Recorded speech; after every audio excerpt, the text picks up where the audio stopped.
Estaba eligiendo el vestido para la cena del domingo en casa de mi hijo, cuando el teléfono vibró sobre la cómoda. Era un mensaje de Clara, la empleada de Laura, mi nuera. Lo abrí sin darle importancia, y lo que leí me heló la sangre. Señora Elena, por favor, no coma nada de lo que le sirvan hoy. Durante un instante creí que era una broma. Me reí nerviosa, mirando mi reflejo en el espejo, pero la risa se quebró antes de salir. El corazón me dio un vuelco tan fuerte que tuve que sentarme en el borde de la cama. Las manos me temblaban. Volví a leer el mensaje 1, 2, 3 veces. Era su número, no había duda. Y la frase estaba escrita con tanta urgencia que parecía un grito. «¿Qué está diciendo esta muchacha?», murmuré. Intenté llamarla, pero el teléfono sonó solo una vez y se cortó. El silencio de la habitación se volvió pesado, casi hostil. En la ventana, el cielo gris del atardecer parecía observarme. Pero antes de continuar, quiero hacerte una invitación muy especial. Suscríbete al canal y deja tu me gusta. Esto me ayuda a ver que me apoyas y disfrutas de mis historias. Y comenta aquí abajo desde qué ciudad nos estás viendo. Ahora, continuemos. Miré el vestido que había elegido. Un tono azul claro, de tela fina, con encaje en las mangas. Era el mismo que usé en el bautizo de mis nietos. Laura había insistido en que fuera una cena familiar para hacer las paces, después de meses de distancia. Pero ahora, esas palabras resonaban con veneno. Intenté convencerme de que todo era un malentendido. Quizá Clara había escuchado algo fuera de contexto. Quizá quería protegerme de otra cosa. Aún así, la duda se incrustó en mi mente como una astilla. Llevaba años sintiendo que Laura me odiaba, pero nunca imaginé que pudiera desearme un mal verdadero.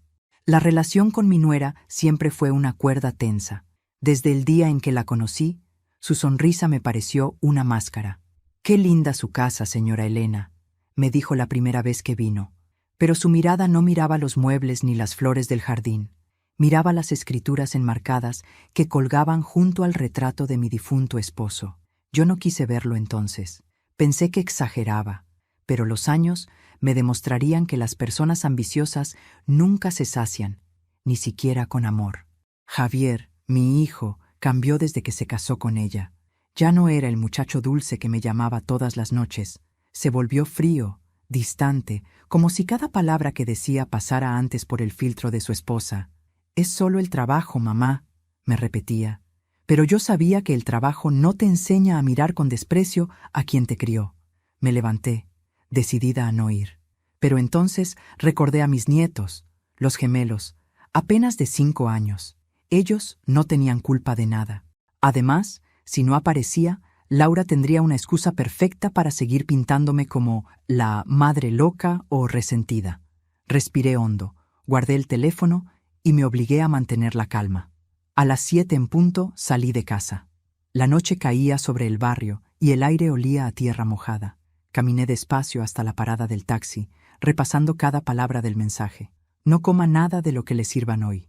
Esa advertencia me acompañó durante todo el trayecto. El chofer intentó hacer conversación, pero yo apenas respondía. Mis pensamientos se mezclaban entre la duda, la rabia y una sensación creciente de peligro. Miraba las luces pasar por la ventana y me preguntaba, ¿qué tipo de madre tendría que ser una mujer para sospechar que su propio hijo podría dañarla? Cuando el taxi se detuvo frente a la casa de Javier, sentí un escalofrío. La casa brillaba con una luz cálida, acogedora, pero yo sabía que esa calidez era solo fachada. Desde afuera podía ver las siluetas moviéndose dentro. Laura ordenando los platos, Javier sirviendo vino, los niños corriendo. Todo parecía perfecto, demasiado perfecto. Al tocar el timbre, la puerta se abrió de inmediato. «¡Suegra!», dijo Laura con su sonrisa ensayada. «¡Qué gusto verla!». Su tono era dulce, pero sus ojos me recorrieron de arriba abajo, como quien inspecciona una pieza antes de subastarla. «Gracias, hija», respondí con una sonrisa tenue. «Todo se ve precioso». «Sí», nos esmeramos. «Hoy quería que fuera una noche especial», dijo, y me tomó del brazo para guiarme al comedor. El olor a comida recién hecha inundaba la casa. Guiso de carne, pan tostado, vino tinto abierto. Clara estaba de pie en la cocina, con el delantal manchado y la mirada fija en mí. Apenas noté cómo negó sutilmente con la cabeza. Mi garganta se secó. Laura sirvió la sopa en mi plato personalmente. «Espero que le guste. La hice con una receta de mi madre», dijo, sonriendo. Yo la observé mientras el vapor subía del plato. No dije nada. Javier levantó su copa. «Por la familia», dijo. Y todos brindaron. Yo levanté la mía, pero no bebí. Tenía la mirada fija en Clara, que seguía observándome con un miedo que no era fingido. En ese momento supe que el mensaje no era una broma, y que esa cena no era una cena de reconciliación. La mesa estaba impecable. El mantel blanco de lino, los cubiertos relucientes, las copas alineadas como soldados. Laura siempre había tenido una obsesión por las apariencias, por ese brillo de perfección que oculta el moho debajo. Yo me senté despacio, observando cada detalle como si de ello dependiera mi vida. En cierto modo, así era. El mensaje de Clara seguía retumbando en mi cabeza. «No coma nada de lo que le sirvan hoy». Los gemelos corrieron hacia mí. «¡Abuela!», gritaron al unísono. Sus abrazos fueron mi primer respiro de la noche. Los besé con ternura, intentando que no notaran mi nerviosismo. Ellos eran la única pureza en esa casa llena de sombras. «¡Qué lindos están!», les dije.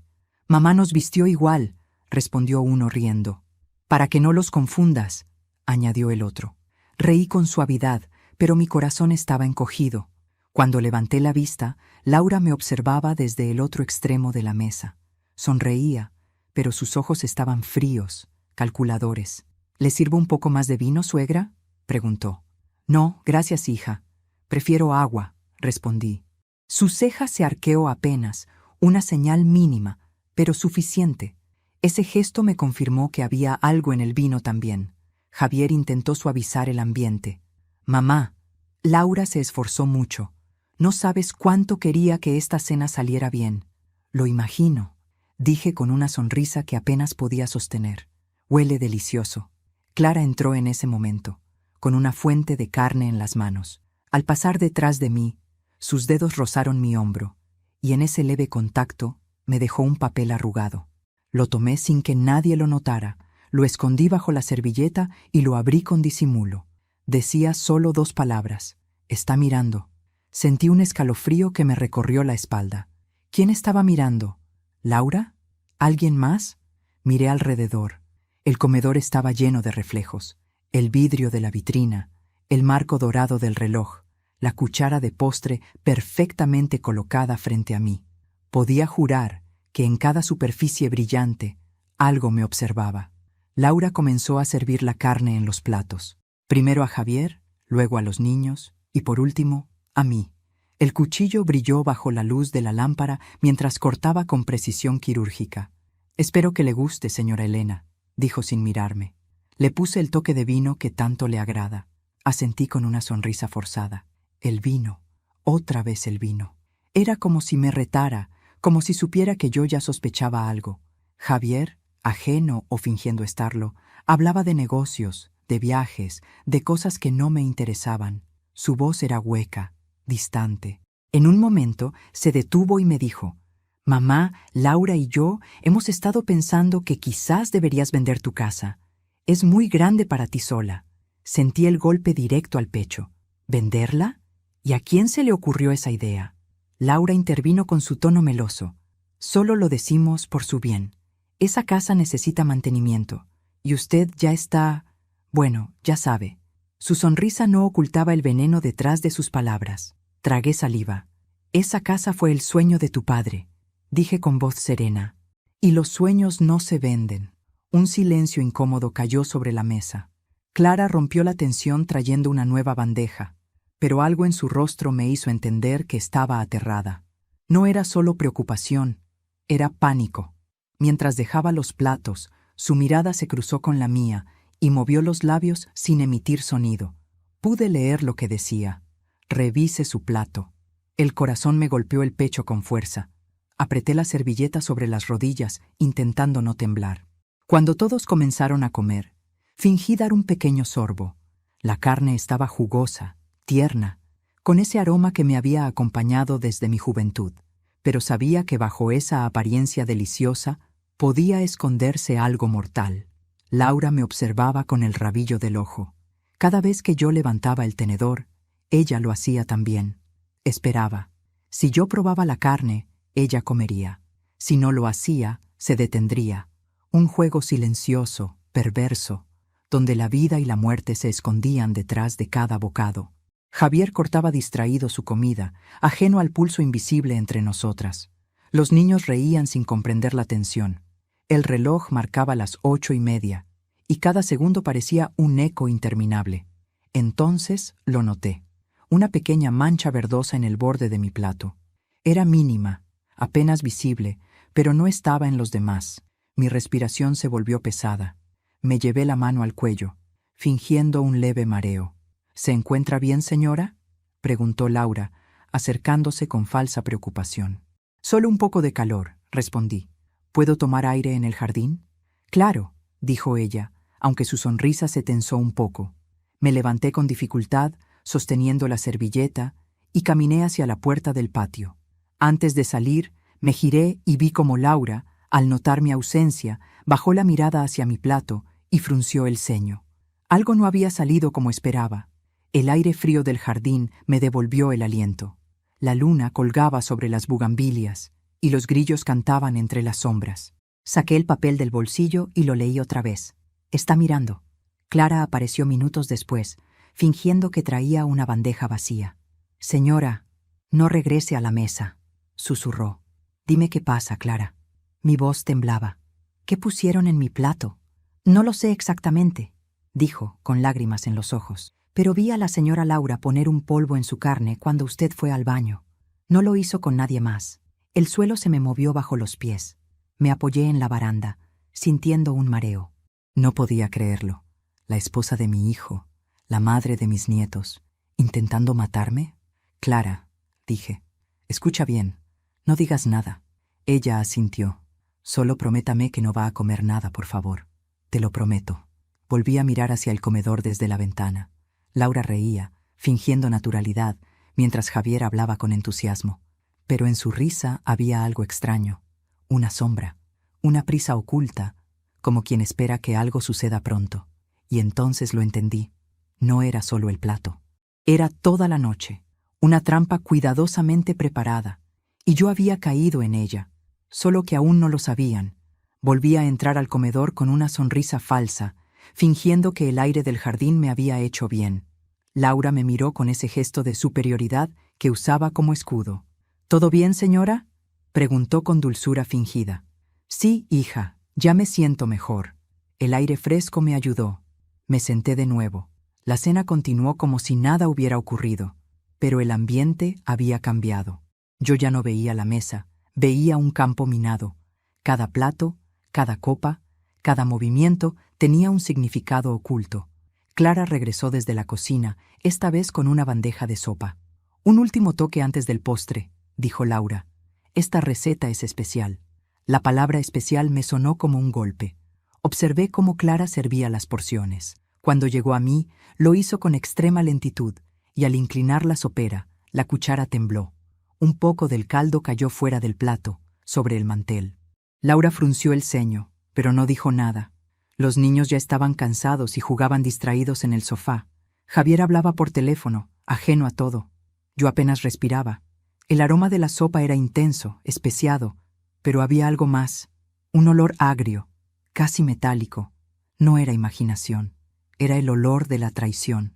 Tomé la cuchara, fingiendo interés. Parece deliciosa, dije. Pruebe, suegra. Le encantará, insistió Laura. Su voz era tan suave que casi sonaba maternal. Clara me miró desde la esquina, con el rostro blanco como la harina. Me llevé la cuchara a los labios y, justo antes de probarla, Clara tropezó accidentalmente con la silla de uno de los niños, haciendo que toda la sopera se derramara sobre la mesa. El caldo cayó sobre el mantel, las velas se apagaron y el silencio fue absoluto. Laura se levantó de golpe. «Clara, por Dios, eres una inútil».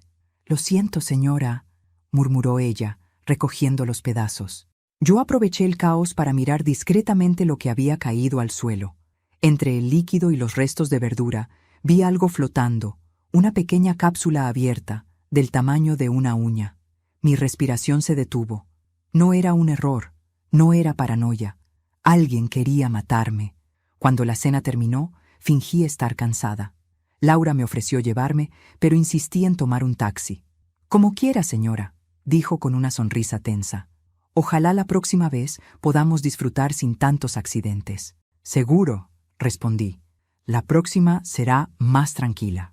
Caminé despacio hasta la puerta. Los gemelos me abrazaron antes de irme, y tuve que contener las lágrimas. Mientras los acariciaba, pensé que tal vez esa sería la última vez que los vería. Ya en el pasillo, Clara apareció detrás de mí, respirando agitada. Tenía algo en la mano, un pequeño frasco con un líquido oscuro. Esto estaba en la olla, susurró. Lo encontré cuando fui a limpiar. ¿Estás segura de que venía de ahí? Sí. Lo usó la señora Laura antes de servir su plato. Lo vi con mis propios ojos. Lo tomé con cuidado, envolviéndolo en mi pañuelo. El vidrio estaba tibio, como si aún guardara el calor del fuego. Gracias, Clara. No digas nada. Si te preguntan, no sabes nada. Pero, señora, haz lo que te digo, insistí. Si descubren que me advertiste, tú también estarás en peligro. Ella asintió con lágrimas en los ojos. Cuídese, por favor. No te preocupes, hija. Ahora soy yo quien va a cuidar de ti. El taxi tardó una eternidad en llegar. Mientras esperaba en la vereda, miré hacia la casa. Por la ventana vi a Laura de pie, observándome desde la sala. Tenía los brazos cruzados, una sombra en el rostro. Cuando notó que la miraba, sonrió. Una sonrisa lenta, cruel, llena de confianza. Fue entonces cuando lo entendí. Ella creía que ya había ganado. Guardé el frasco dentro de mi bolso, junto con el teléfono. Mi reflejo en la ventana del taxi me devolvió una imagen que no reconocí. No era la de una mujer mayor, asustada. Era la de alguien que había cruzado una línea. Esa noche supe que el miedo se había acabado. El taxi avanzó entre las calles silenciosas. Yo miraba por la ventana, repasando los años de sacrificio que había hecho por mi hijo, las noches sin dormir, los turnos dobles, los regalos que jamás agradecieron. Todo por ese muchacho que ahora me miraba con indiferencia mientras su esposa planeaba mi muerte. No, pensé, esto no termina así. Al llegar a casa, puse el frasco sobre la mesa. El contenido brillaba débilmente bajo la luz. Tenía un tono ambarino, espeso, casi aceitoso. Algo dentro de mí sabía que, con ese líquido, Laura había cruzado el punto sin retorno. Saqué una libreta del cajón y empecé a escribir. Lo escribí todo: los mensajes, los gestos, el olor de la sopa, la mirada de Clara, la cápsula en el suelo, cada detalle, porque si algo me pasaba, alguien debía saber la verdad. No dormí esa noche. El amanecer me encontró frente a la ventana, con los ojos fijos en el horizonte. Cuando el reloj marcó las 8, ya tenía decidido lo que haría. Llamaría a alguien que aún me debía un favor. Alguien que sabía de venenos más que nadie. Mi difunto esposo había sido médico forense, y su mejor amigo, Ernesto, todavía trabajaba en el laboratorio municipal. Él sabría qué era ese líquido. Tomé el teléfono y marqué su número. ¿Elena? Respondió sorprendido. ¿Cuánto tiempo? Necesito verte, Ernesto. Es urgente. ¿Pasa algo malo? Digamos que podría pasar, y necesito saber antes de que sea demasiado tarde. Guardé el frasco en mi bolso, cerré la puerta y salí. El corazón me latía con fuerza, pero esta vez no de miedo, sino de determinación. No iba a permitir que me borraran de la historia que yo misma construí. Si Laura quería guerra, la iba a tener, y esta vez yo elegiría el campo de batalla.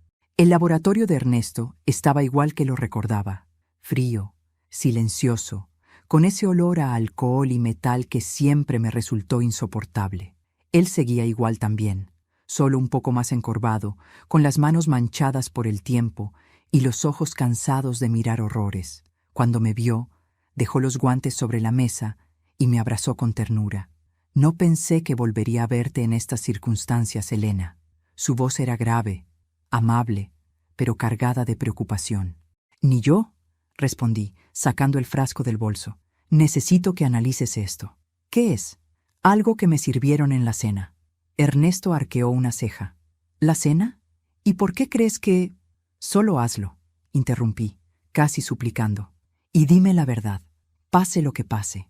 Lo observé mientras colocaba el líquido en un pequeño tubo y lo introducía en una máquina vieja que zumbaba con un sonido monótono. El tiempo se volvió denso.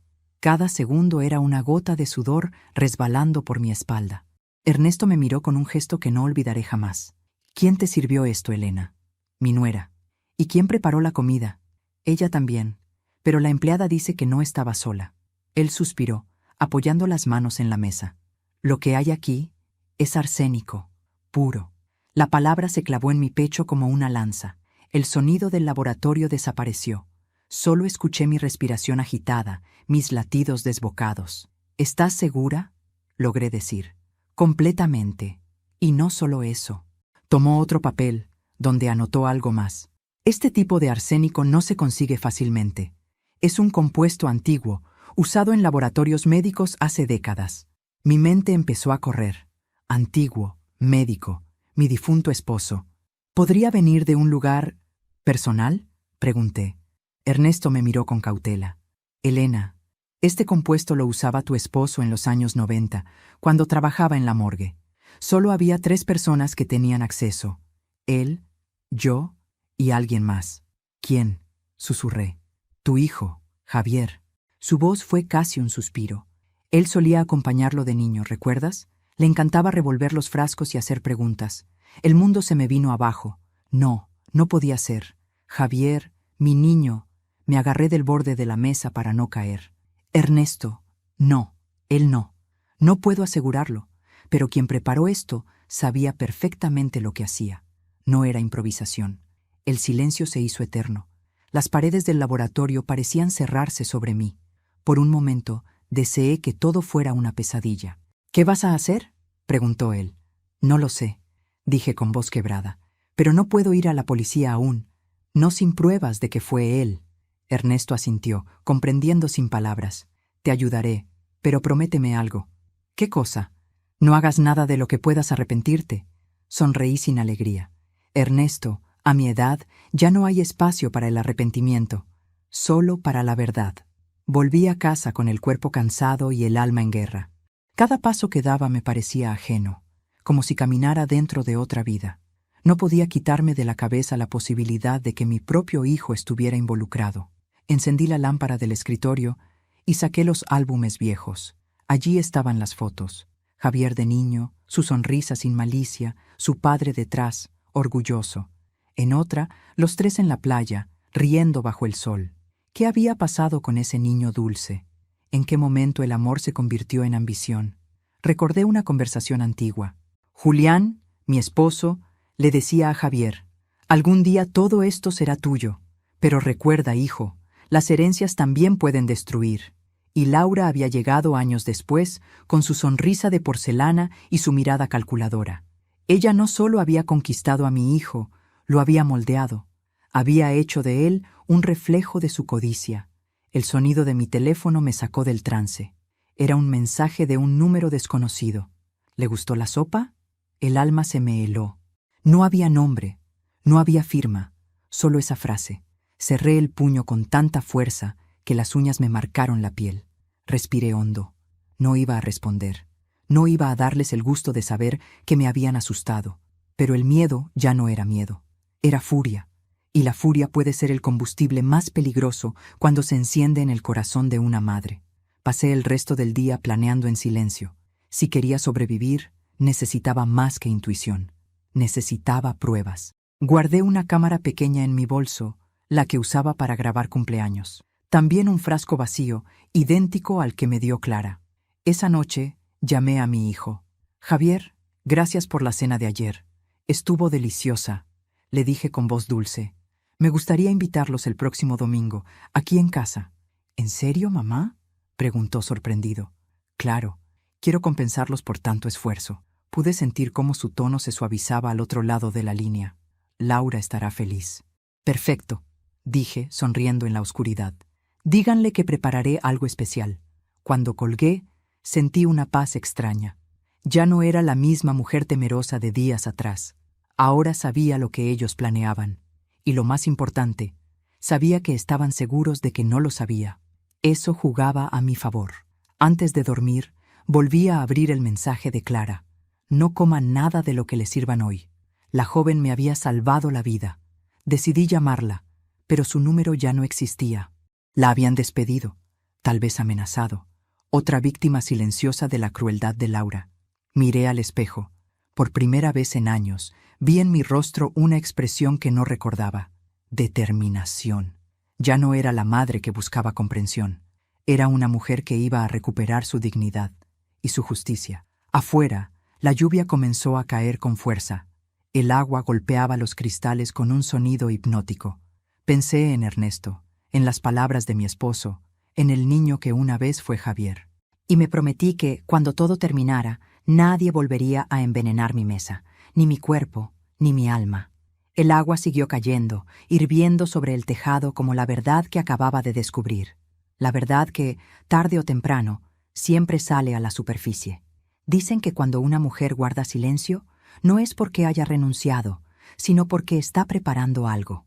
Y yo, esa mañana, amanecí en silencio. El sol entraba por la ventana, filtrándose entre las cortinas como una promesa. Pero en mi pecho ya no había promesas, solo un propósito: terminar con el juego que habían empezado. La noche anterior casi no dormí. Releí una y otra vez el informe de Ernesto, la confirmación del arsénico, la prueba de que lo que sentí en mi piel no era paranoia. Mi hijo y su esposa habían cruzado un límite del que no se vuelve, y yo había cruzado otro: el miedo. Me senté frente a la mesa del comedor, la misma donde tantas veces celebramos cumpleaños, donde soplábamos velas y brindábamos por un futuro que ahora parecía una mentira. Extendí sobre ella el frasco vacío, la cámara pequeña y un cuaderno donde empecé a escribir nombres, fechas y detalles. Si todo salía mal, ese cuaderno sería mi testimonio, mi voz después del silencio. A media mañana recibí una llamada de Javier. «Mamá, Laura está emocionada con la invitación», dijo, fingiendo entusiasmo. «Dice que te ayudará con la cena si lo necesitas». «No será necesario, hijo. Tengo todo bajo control», respondí. Me agradeció con ese tono cortés y distante que adoptó desde que se casó con ella. Después de colgar, sentí una punzada en el pecho. Era imposible no recordar al niño que corría por la casa con las rodillas raspadas, al que me decía «te quiero» sin motivo alguno. ¿Dónde estaba ese niño ahora? ¿Lo mató la ambición, el miedo o la mujer que eligió? Me quedé mirando las fotos del pasillo. En una, Javier tenía 5 años y llevaba el delantal de su padre, fingiendo ser médico. Su sonrisa era tan pura que dolía verla. Los hijos crecen, pero el amor no siempre crece con ellos, pensé. A veces se marchita como las flores que uno riega con lágrimas. Suspiré y continué con lo mío. Preparé una lista de ingredientes, no para cocinar, sino para planificar. El domingo, ellos volverían a mi casa, y esa vez, la cena sería mía. Antes de continuar, dime aquí en los comentarios qué te está pareciendo esta historia hasta ahora y qué harías tú en su lugar. No te vayas del video, porque lo que viene a continuación te pondrá la piel de gallina. Esa tarde fui al mercado. Compré las verduras más frescas, el vino más caro y un postre que Laura siempre decía amar, tiramisú. La vendedora me preguntó si celebraría algo. Sí, respondí con una sonrisa. Algo importante. De regreso a casa, pasé por el laboratorio de Ernesto. Me entregó una pequeña bolsa con guantes, sobres de muestra y un líquido inofensivo con el que reemplazamos el resto del arsénico para hacer la trampa. «Elena, ¿estás segura de esto?», preguntó, preocupado. «Completamente. No quiero matarlos, Ernesto. Quiero que el mundo vea quiénes son». Él asintió, sin decir nada más. Los días previos fueron un ensayo de serenidad. Caminaba por la casa, practicando mis gestos, mi sonrisa, mis frases. Me miraba al espejo y decía en voz alta: «Qué gusto tenerlos de nuevo en casa». Sabía que debía sonar natural. Si algo aprendí en mis 65 años, fue que la calma puede ser el disfraz más poderoso. El sábado por la noche, mientras terminaba de limpiar, escuché el timbre. Era Clara. No sabía si volvería a verla. Sus ojos estaban hinchados, la voz temblorosa. «Señora». No me quedé tranquila. Tenía que saber cómo estaba. La abracé. Estoy viva gracias a ti. No podía quedarme callada. Lo que vi me persigue. Ya no te preocupes, hija. Todo saldrá bien, pero necesito que me ayudes una vez más. Le expliqué mi plan: grabar la cena, registrar las conversaciones, obtener las pruebas que demostrarían que todo era cierto. Clara dudó. ¿Y si la señora Laura se da cuenta? No lo hará. Ella cree que me quebré, pero no sabe que una mujer herida también puede ser peligrosa. Esa noche, mientras Clara colocaba discretamente la cámara en un jarrón del comedor, pensé en todas las mujeres que fueron llamadas locas por sospechar la verdad. Pensé en mi madre, en mis abuelas, en todas las que amaron tanto que olvidaron amarse a sí mismas. Yo no iba a ser una más. El domingo llegó envuelto en un aire distinto. El sol brillaba con una calma que parecía ironía. Preparé la mesa con esmero, el mantel bordado, la vajilla de porcelana, las copas de cristal. Nada debía parecer fuera de lugar. A las 7 en punto, el timbre sonó. Laura fue la primera en entrar, perfumada y sonriente. ¡Qué sorpresa, suegra! No pensé que tuviera tantas energías para cocinar. Nunca se me acaba la energía para mi familia, respondí con una sonrisa afilada. Javier entró detrás, con los niños dormidos en brazos. Los dejaremos en la habitación de arriba, dijo. Asentí.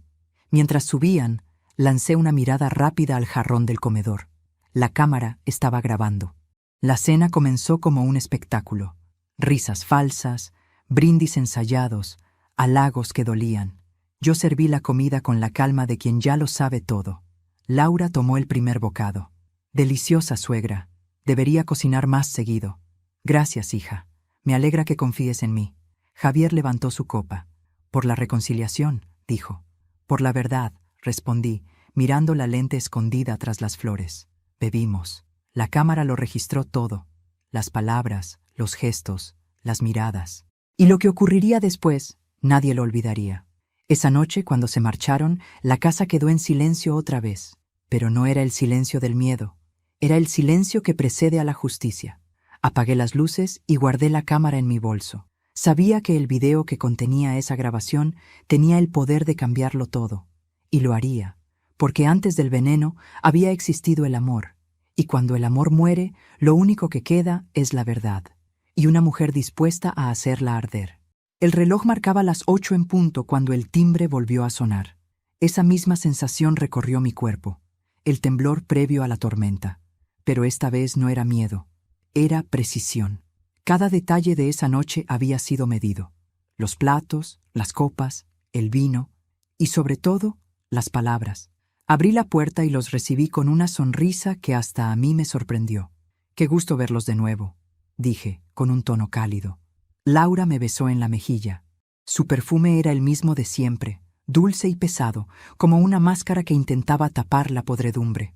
«Esperábamos esta cena, suegra», dijo con fingida alegría. «Y parece que huele delicioso». «Es mi receta especial», respondí, la misma que preparaba su suegro. Javier me abrazó con torpeza.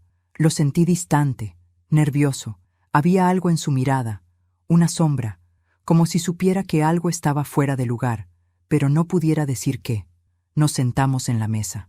El mantel era blanco, las copas brillaban, y en el centro, el jarrón con flores ocultaba el pequeño lente de la cámara. Todo estaba listo. Comencé a servir la sopa. Mis manos estaban firmes, aunque por dentro mi corazón rugía como una máquina. Laura me observaba con atención. Sabía que, en su mente, aún confiaba en que me tenía bajo control. «Debe estar cansada, suegra», comentó. «Puedo servir yo si quiere». «No, querida», respondí suavemente. «Esta cena es mía. Hoy quiero hacerlo todo yo». Serví su plato primero, luego el de Javier, y por último, el mío. Las porciones eran idénticas, el color y el aroma perfectos, pero solo una contenía lo que ella planeó una vez para mí. El líquido en su plato no era veneno, era la verdad, un reactivo inofensivo que, al mezclarse con el vino, cambiaría de color, revelando exactamente qué copa había sido manipulada. «Brindemos», dije, levantando la copa. «Por la familia», respondió Javier. «Por la sinceridad», añadí, sin apartar la vista de Laura. Chocamos las copas. El sonido del cristal se grabó en la cámara, limpio, agudo, como el preludio de una confesión. Laura bebió. Yo también. Pero Javier solo mojó los labios. Ahí supe que algo en su interior aún luchaba. La cena siguió entre risas forzadas. Ellos comían. Yo fingía comer. Cada palabra pesaba. Cada mirada era un movimiento en el tablero. Y cuando Laura se inclinó para servirse más vino, lo vi. Sacó de su bolso una pequeña bolsita transparente, idéntica a la del frasco que Ernesto analizó. Mis manos se helaron, pero mi voz no tembló. «Déjame ayudarte, hija», dije, acercando mi copa. Ella sonrió. «No, suegra, no se preocupe». Insisto. Tomé la botella y la serví yo misma, vertiendo el líquido que ella había preparado, pero en su copa. Ella no lo notó. Todo ocurrió en segundos, y la cámara, silenciosa, lo captó todo. La sopa se enfriaba. El ambiente se volvió denso, pesado. Laura comenzó a hablar de mis errores como madre, de mis exageraciones, de cómo solo quería ayudar a Javier a tener una vida mejor. Yo la escuchaba. Cada palabra era un cuchillo. «Usted no entiende, suegra. Los tiempos cambiaron. Usted se quedó atrás, con sus manías y sus reglas». «¿Reglas?», repetí, en voz baja. «¿Te refieres a no envenenar a la gente en la mesa?». Ella se congeló. Javier la miró, confundido. «¿Qué estás diciendo, mamá?». «Lo que oíste». Me levanté despacio. Tomé la cámara del jarrón y la encendí, mostrándoles la luz roja. Esta grabación empezó cuando ustedes entraron por la puerta. Mi voz era firme, serena. Tengo cada palabra, cada gesto, incluso cuando cambiaste el contenido de mi copa. Laura palideció. «¿De qué habla? Eso es absurdo». «No tanto como el mensaje que me enviaste la noche de la primera cena. Le gustó la sopa, ¿recuerdas?». Su rostro perdió el color. Javier me miró horrorizado. «¿Qué mensaje, Laura?». Ella tartamudeó, buscando una salida. «Está loca. Todo esto es un montaje». «¿Montaje?», pregunté, sonriendo. «Entonces no te importará ver cómo reacciona el vino cuando entra en contacto con lo que pusiste en tu copa». Tomé la botella y vertí unas gotas en su vaso. El líquido se volvió de un tono verdoso, espeso, como si algo hirviera dentro. Un olor metálico llenó la habitación. Javier se levantó de golpe. «¿Qué demonios es eso?». «La prueba de que la mujer que elegiste quiso matarme», dije, mirándolo directamente. «Y lo peor, Javier, es que tú lo sabías». El silencio cayó como un trueno. Laura rompió en gritos, negándolo todo, pero Javier se desplomó en la silla. Lloraba. Su llanto no era de culpa, sino de derrota. Sabía que todo estaba perdido. «Yo no lo planeé así, mamá», balbuceó. «Ella me dijo que era solo un tranquilizante, que te haría dormir». «¿Y le creíste?», pregunté. «¿Tanto deseabas callarme que no te importó si volvía a despertar?». Javier bajó la cabeza. Laura se levantó y corrió hacia la puerta, pero yo la detuve. «No te vayas. La policía ya debe estar en camino». Su rostro se descompuso. «¿Qué?». «Elena», dijo Javier desesperado. «Por favor, no lo hagas». «Ya lo hice. Llamé antes de que llegaras. No lo hice por venganza, hijo. Lo hice por verdad». Los minutos siguientes fueron eternos. El ruido de la sirena rompió el aire pesado. Los niños lloraban en el piso de arriba. Cuando la puerta se abrió, 2 oficiales entraron. Les entregué el video, el frasco, el vino, todo. Laura fue esposada entre gritos. Javier intentó hablarme, pero no lo escuché. Solo lo vi marcharse detrás de ella, cabizbajo, derrotado. 2 sombras alejándose por el pasillo que una vez fue hogar. Me quedé sola, mirando la mesa vacía, el mantel manchado, las copas aún temblando. Por primera vez en mucho tiempo, sentí que el silencio no era soledad, era justicia. Esa noche apagué las luces y subí lentamente las escaleras. El eco de mis pasos acompañaba el latido de mi corazón. En el umbral de mi habitación me detuve. El aire olía a limpieza, a libertad. Abrí la ventana. El viento entró, fresco, como una bendición, y me permití llorar, no por el dolor, sino por la paz que llega cuando ya no se teme a nadie. Miré al cielo y susurré. Lo logré, Julián. No pudieron conmigo. Cerré los ojos, dejando que el aire nocturno me envolviera. Esa fue la noche en que volví a respirar sin miedo, Han pasado 3 días desde aquella noche. 3 días desde que las sirenas iluminaron mi casa, desde que los gritos de Laura resonaron hasta perderse entre los ecos de la madrugada. 3 días desde que mi hijo bajó la cabeza y se marchó sin mirar atrás. El silencio que quedó después no era el de la paz, era el del vacío. Esa clase de silencio que se instala cuando uno se da cuenta de que la verdad tiene un precio. Y ese precio casi siempre es la soledad. Los vecinos comenzaron a evitarme. En el mercado ya nadie me saludaba como antes. Algunos cuchicheaban cuando pasaba. Otros fingían no verme. Y aunque dolía, entendía que la gente teme acercarse a quien se ha enfrentado al mal, incluso cuando el mal tenía apellido familiar. Me refugié en mi rutina. Preparar café, regar las plantas, ordenar las fotografías, todo con una calma forzada. Pero había algo en el aire, una sensación persistente de que aún no todo había terminado, como si las sombras que creía haber desterrado se negaran a abandonar mi casa. La tarde del tercer día, mientras tejía junto a la ventana, escuché el timbre. No esperaba a nadie. Al asomarme por la mirilla, vi a un hombre de traje oscuro, con un maletín y una expresión demasiado seria para ser un vendedor. Abrí la puerta con cautela. ¿La señora Elena Gutiérrez?, preguntó, mostrando una identificación. Sí, soy yo. ¿Qué desea? Mi nombre es Ramiro Castañeda, del Ministerio Público. Vengo a entregarle una notificación y a hacerle unas preguntas sobre el caso de su nuera. Mi corazón se detuvo por un instante. ¿Ha pasado algo? Eso es lo que queremos aclarar. ¿Puedo pasar? Lo invité a entrar. Ramiro tenía una presencia imponente, pero su tono era cortés, incluso empático. Sacó unos papeles del maletín y los colocó sobre la mesa. Señora Gutiérrez, su testimonio fue clave para el arresto de la señora Laura Medina y su hijo, el señor Javier Gutiérrez. Mi hijo no fue arrestado, interrumpí. Solo declararon que lo interrogarían.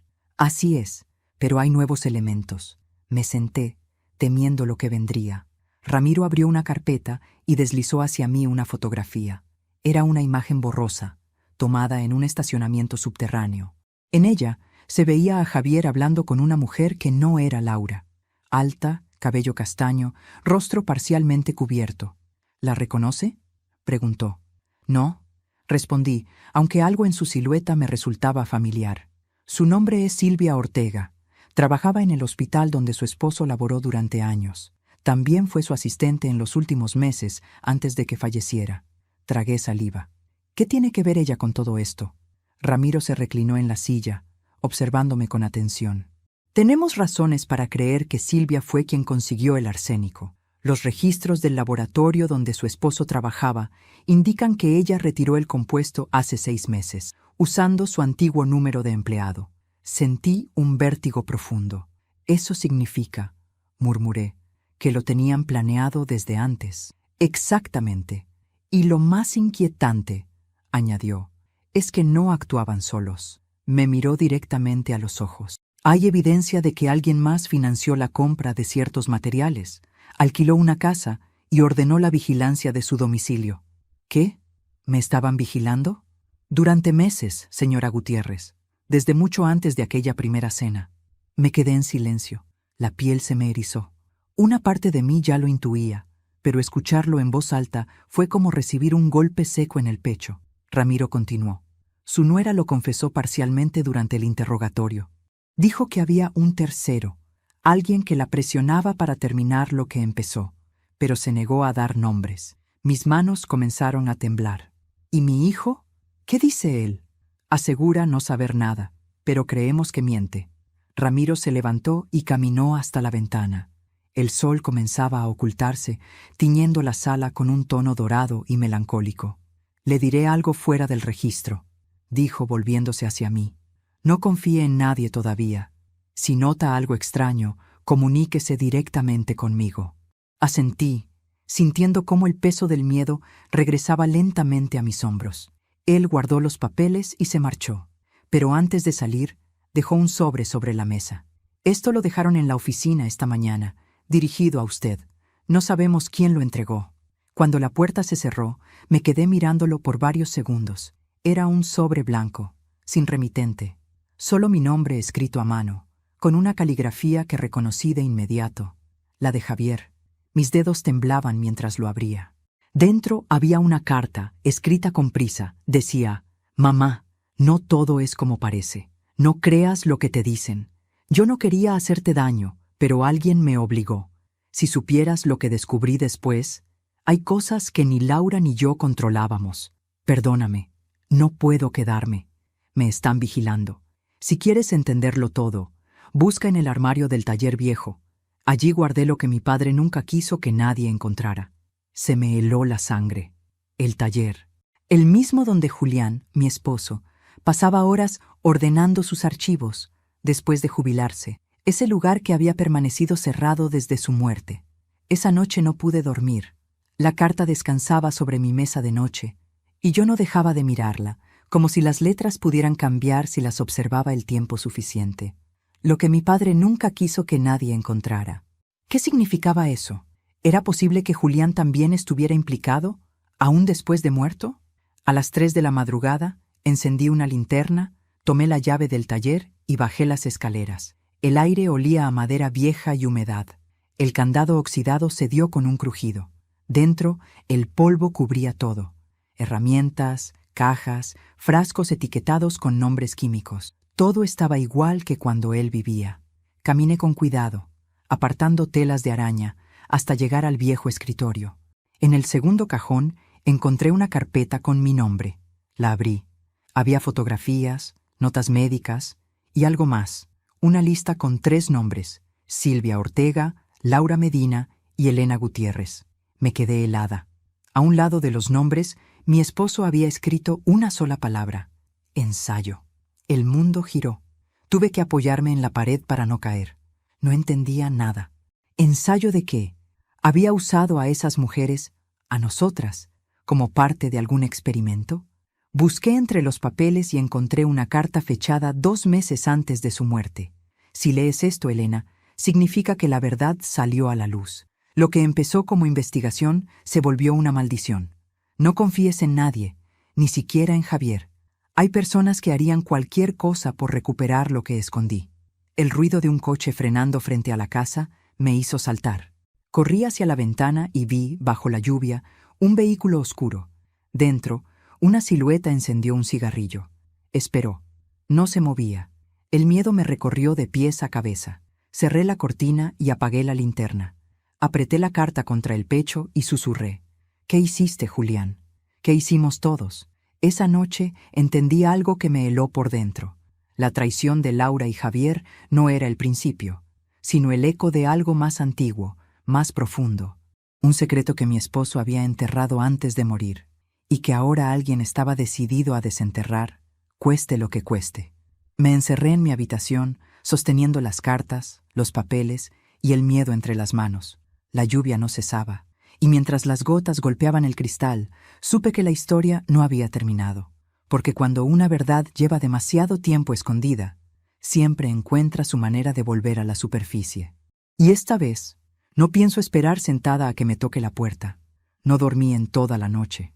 Las sombras se movían en las paredes como si la casa entera respirara un aire ajeno, antiguo, cargado de secretos. Cada rincón parecía susurrar el nombre de Julián, mi esposo. Durante años lo había recordado como un hombre noble, un médico entregado, un esposo amoroso. Pero esa noche, el peso de las cartas y de la carpeta hallada en su taller aplastaba esa imagen como una figura de vidrio rota entre mis manos. El amanecer llegó sin aviso.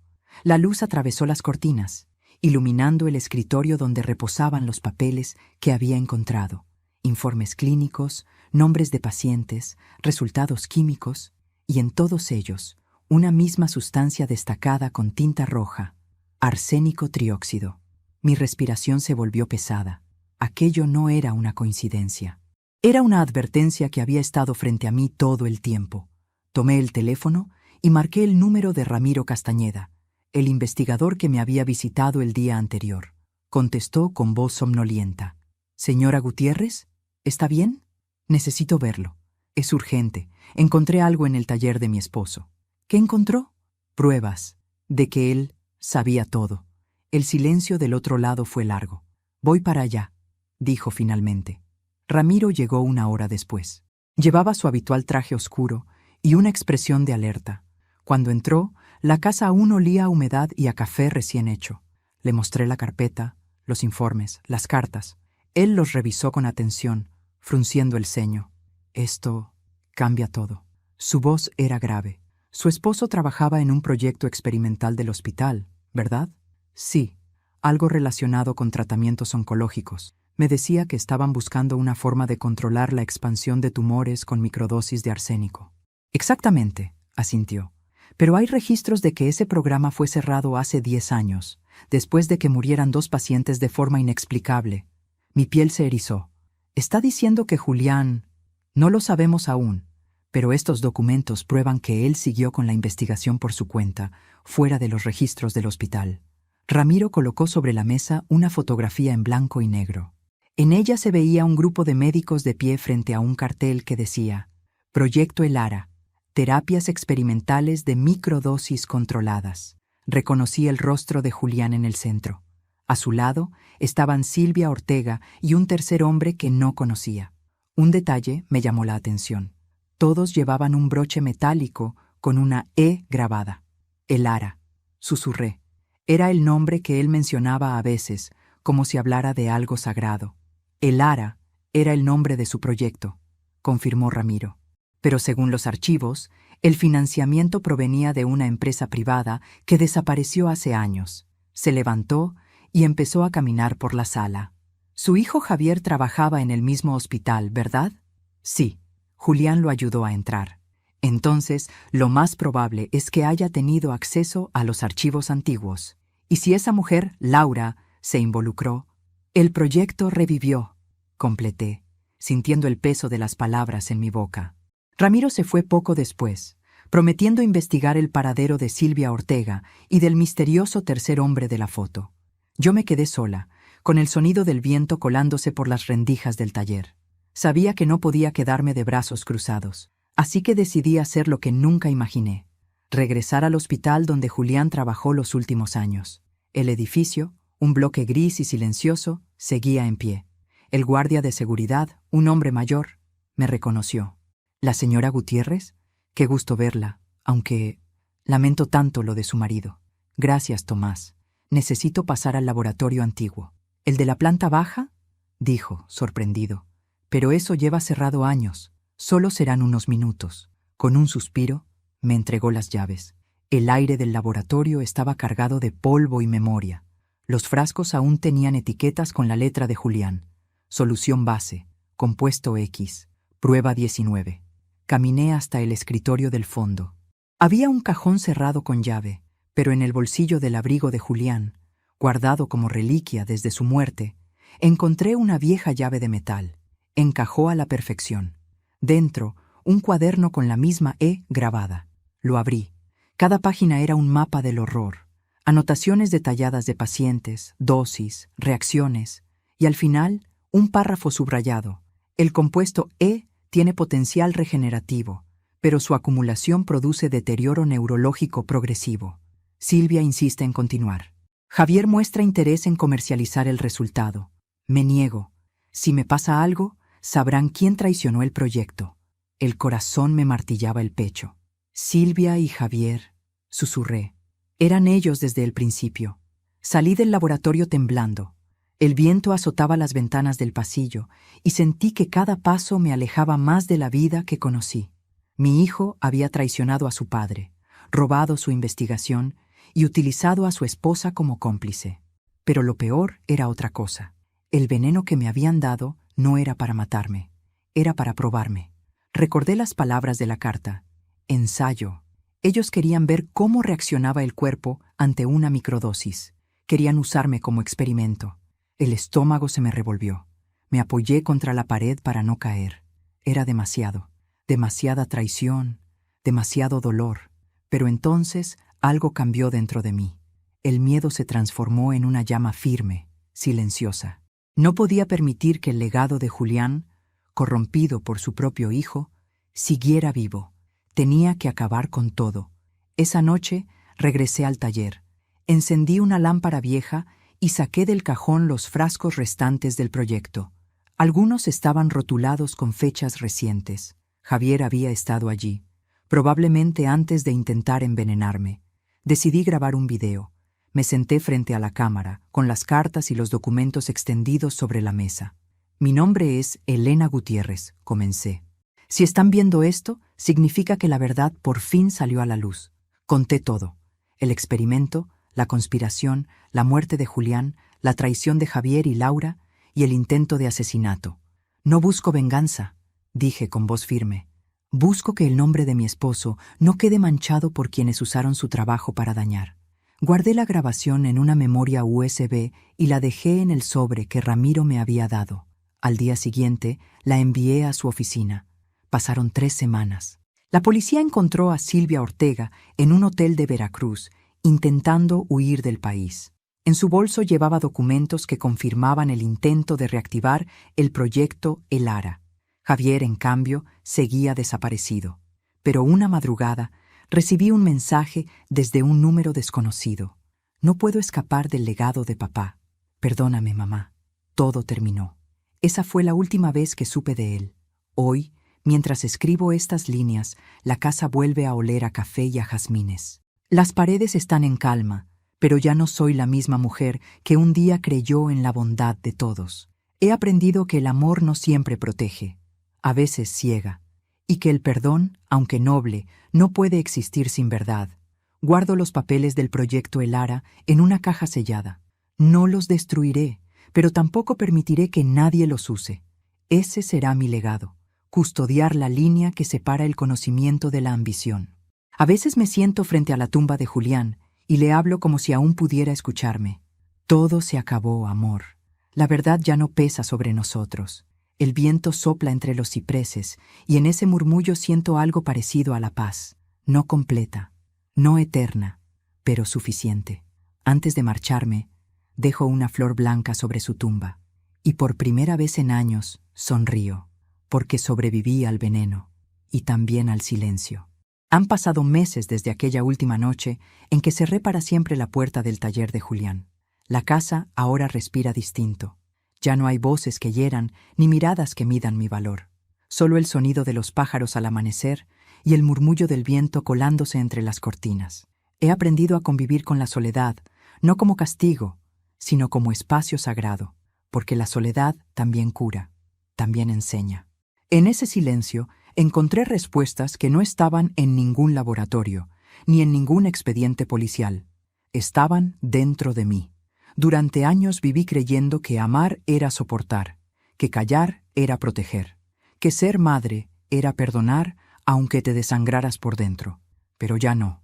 Hoy entiendo que el amor sin respeto no es amor, es obediencia disfrazada de cariño. A veces pienso en Javier, no con odio, sino con esa tristeza que deja la ausencia de quien pudo ser y no fue. No sé dónde está, ni si aún vive, pero donde sea que esté, espero que haya entendido lo que destruyó por ambición. Y de Laura, prefiero no hablar. La justicia se encargará de lo que yo ya solté. He vuelto a coser, a leer y a escribir pequeñas cartas para mí misma. Cada día me repito, no fuiste débil, fuiste paciente. Y cuando la culpa intenta regresar, la miro de frente y le digo, yo también merezco estar viva. Si has llegado hasta aquí, gracias por acompañarme en esta historia. Mi voz es la de muchas mujeres que alguna vez fueron silenciadas en su propia casa. Y si tú también has sentido miedo, o te has sentido sola, recuerda esto.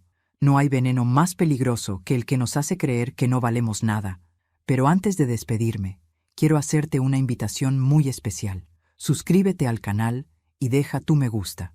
Eso me ayuda a saber que estás aquí, apoyando estas historias que salen del corazón. Y cuéntame en los comentarios desde qué ciudad nos estás viendo, qué sentiste con esta historia y qué habrías hecho tú en mi lugar. Soy Elena Gutiérrez y esta fue mi historia.